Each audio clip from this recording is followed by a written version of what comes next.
Vamos continuar aqui. Muito bem, então essa é a grande primeira despesa, tá?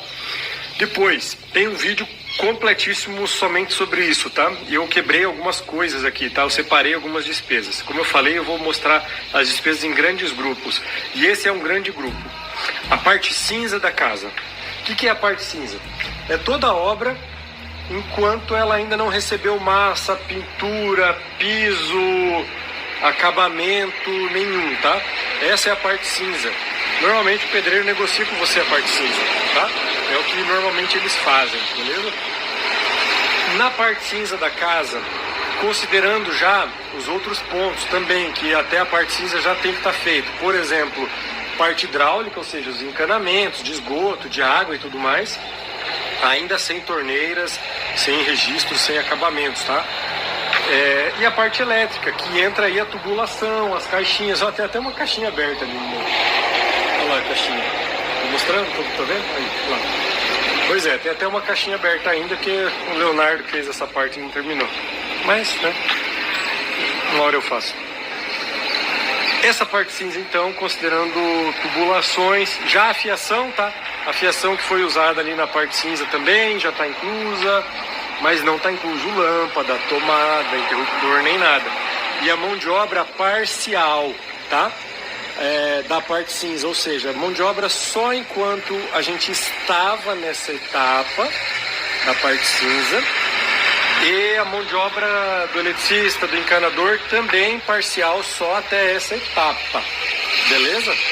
Somente esses passos aí. Isso nos custou, ou seja, a parte cinza nos custou aproximadamente 370 mil reais, tá? 370 mil.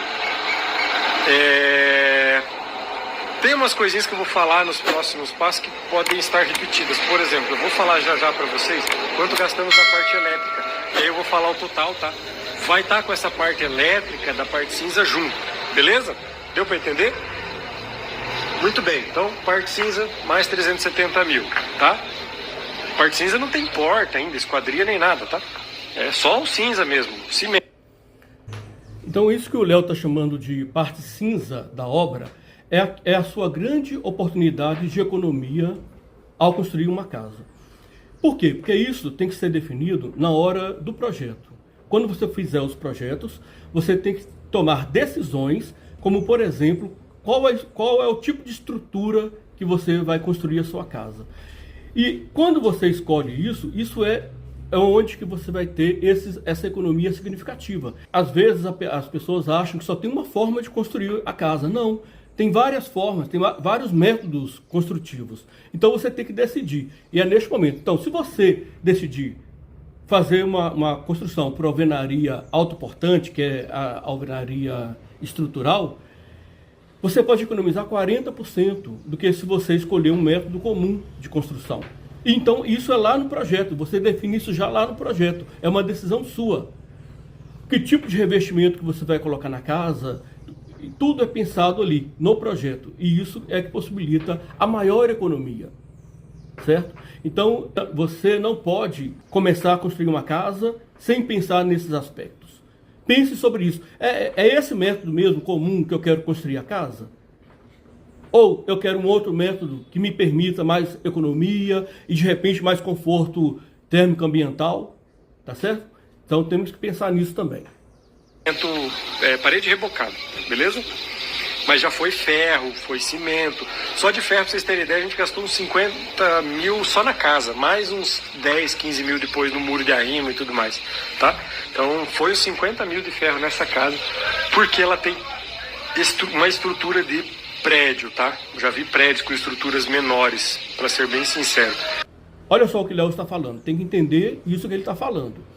Ele está dizendo que no projeto da casa dele, os engenheiros decidiram fazer uma estrutura de prédio na casa dele. Gente, é necessário isso? Será que realmente é necessário? Você tem que questionar o engenheiro. Olha, isso aqui é uma casa, não é um prédio. Porque se faz uma estrutura de prédio naquilo que é uma casa, vai encarecer a obra desnecessariamente. Tá entendendo? Então são essas decisões. Não adianta depois você querer economizar na louça que você vai colocar na casa, se você está desperdiçando dinheiro, e é muito dinheiro, lá no projeto, na definição da casa.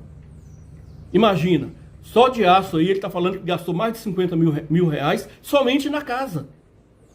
Tá certo? Então, isso por quê? Porque lá no projeto foi pensado dessa forma, sendo que pode ser pensado de forma diferente. Isso porque a gente está num terreno em declive, como eu falei, com aterro, tem 1,5 metro de terra aqui embaixo, mais ou menos. Então tem bastante coisa ali que puxou o peso da casa, tá? Muito bem. Vou falar umas coisinhas separadas agora para vocês, tá? Impermeabilização. Deixa eu ver se eu consigo deixar um pouquinho visual para vocês o que pode ter impermeabilizado ali. Aqui em cima, ó, tem lajes, tá? Essas lajes de beiral. Ali, ó, no outro quarto também tem um beiral. Lá em cima tem beiral também, tá? Essas lajes, e ali do lado tem bastante laje dessa. Lá atrás também tem laje numa sacada, tem impermeabilização numa sacada. Tem os banheiros toda a parte de baixo dos banheiros foram impermeabilizados, tá? Foi passada uma impermeabilização até uns 30 centímetros de altura, mais ou menos assim, tá? Nos banheiros, na parte úmida deles principalmente, na verdade foi banheiro inteiro, tá? Mas foram todos impermeabilizados por baixo, tá? Do porcelanato ali. Impermeabilização, se eu não estou enganado, gente, deu uns 110 metros, 100 metros de área impermeabilizada, tá? Então é uma área bem grande. Essa informação aqui ela é legal porque na prática impermeabilizar é mais barato que telhado. E as pessoas falam o contrário, né? E foi uma impermeabilização bem robusta, tá? A gente não teve nenhuma goteira até hoje na casa. E provavelmente não vai ter, não teve nenhuma infiltração nem nada, tá? Quanto custou a impermeabilização da casa inteira? R$11.400, beleza? 11.400. Vamos lá. Impermeabilização, né, se você decide por certo tipo de cobertura, é uma coisa que você não deve economizar, nem na cobertura e nem em outras áreas da casa, tá certo? Então, realmente está aí uma despesa que você tem que ter, não há como, tá? Você economizar nesse aspecto. Próxima grande despesa que eu vou quebrar também para vocês, telhado. O telhado da nossa casa é um telhado pequeno, tá? Justamente porque tem bastante área impermeabilizada em volta e é sobrado, né? Então o telhado do sobrado é um lugar onde se economiza dinheiro, tá? Se fosse uma casa térrea de 220 metros, você teria mais de 200 metros de telhado, entende? Então por isso essa é uma das coisas que economiza, que faz diferença de uma casa térrea para casa sobrado. Nosso telhado é só de 70 metros, tá? A gente só tem 70 metros de telha. E custou quanto? 25 mil reais.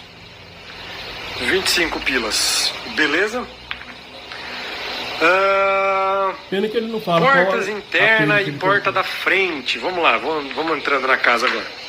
Essa porta aqui da entrada, ela é uma porta de um material diferentão. Sabe o que é um material diferentão? Então, eu também não sei. Ela é mais ou menos o mesmo material das portas internas, mas o cara falou que é melhor, mas não é madeira, é um compensado ainda, mas é bem bom, vai funcionar, não sei o que. Então, sei lá, eu sinceramente não entendi exatamente, não lembro lá o nome agora. Tem um vídeo só das portas, eu vou deixar esses links mais facilitados aqui embaixo para vocês, tá? Das despesas isoladas. E nós gastamos nas portas internas e nessa porta preta aqui da frente, essas portas branquinhas, ó, vim aqui para vocês verem, tá vendo? Portinha branquinha ali, bonitinha, com a ferragem preta, todas elas pretas.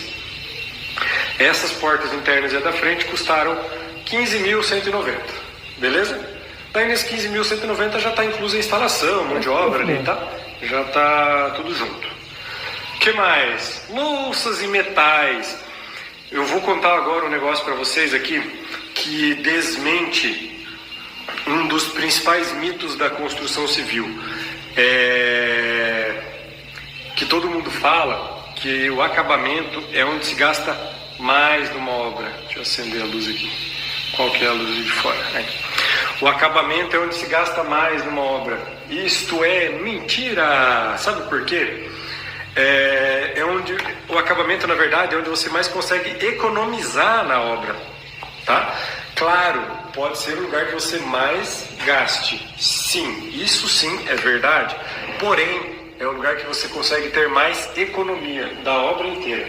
Beleza? A gente está no crepúsculo aqui começando a escurecer, as luzes vão precisar me ajudar a ficar mais claro. Então, gente, o acabamento, como por exemplo as nossas louças em metais, o nosso porcelanato, foi um dos lugares que a gente mais conseguiu economizar. Por que isso?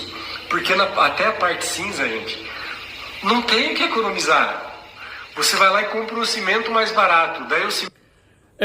Nesse ponto aí, realmente é uma diferença de pensamento entre mim e o Léo, porque para mim a melhor forma de você economizar é no projeto. São nas definições de como que a sua casa será construída, tá certo? Para mim, essa é a melhor forma de você economizar. E essa parte de louças e revestimentos, inclusive, se você definir isso lá no início, você pode gastar bem menos. Igual na casa que eu estou construindo, por exemplo, eu não pretendo colocar revestimento nas paredes. Então, quando você não coloca revestimento na parede, você não tem reboco, você não tem nada disso. A única coisa que você vai ter é uma camada de impermeabilização na parede. Então, isso são decisões que você toma. Se você quer economizar realmente, você tem que tomar isso lá antes de começar a construir a casa. É no projeto que você tem que definir e ter uma ideia geral da sua obra, do início ao fim, tá certo? Então, nessa parte aí com ele eu discordo, tá certo? Mas isso são formas de pensar diferentes, não que ele esteja errado, né? Nem que eu esteja correto. São só formas de pensar diferente e eu quero que você também tenha essa oportunidade de pensar de um outro jeito. Rende menos, sabia?